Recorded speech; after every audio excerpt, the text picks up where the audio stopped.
మనం ఇంతకు ముందు మాట్లాడుకున్న కేసు అది ఇది ఒకటి. ఆ రోజు ఏం జరిగిందంటే పోలీసులు ఒక క్లూని వదిలేశారు. అది ఏమిటంటే అక్కడ అంచితంగా ఒక మరక కనిపించింది. అది రక్తపు మరక. వాళ్ళు చూసింది మొత్తం నిజమే. అక్కడ ఎవరో చనిపోయారు. కానీ అక్కడ ఎలాంటి ఆధారాలు కనిపించలేదు. తలుపులు వేసినట్లే ఉన్నది. బయట జనాలు కూడా ఎవరికి చూడలేదు. కానీ అక్కడ జరిగింది ఏంటంటే ఊహించిన మలుపు ఒకటి ఇక్కడే ఉంది. తను బతికి ఉన్నది నిజము, చనిపోయింది నిజము. కానీ ఆ హత్య ఎవరు చేశారు, వాళ్ళు చూసింది ఎవరిని, అసలు అక్కడ ఏం జరిగింది మనకు తెలియాల్సి ఉంది. ఆ కిటికీ దగ్గర ఒక చిన్న గ్యాప్ ఉంది. అక్కడి నుంచి ఎవరు వచ్చి ఉంటారు?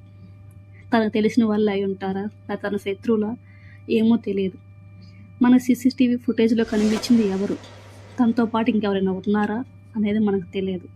ఒక షాడో కనిపించింది. షాడో అయినంత మాత్రం అది ఆత్మని మనం అనుకోలేము.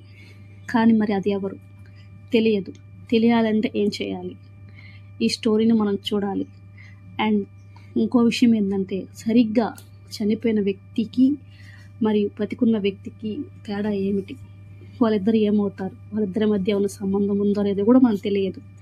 ఒకవేళ సంబంధం ఉంటే ఎవరు వాళ్ళు? ఈ కేసులో అసలు నిజం ఇంకా బయటపడుతుంది.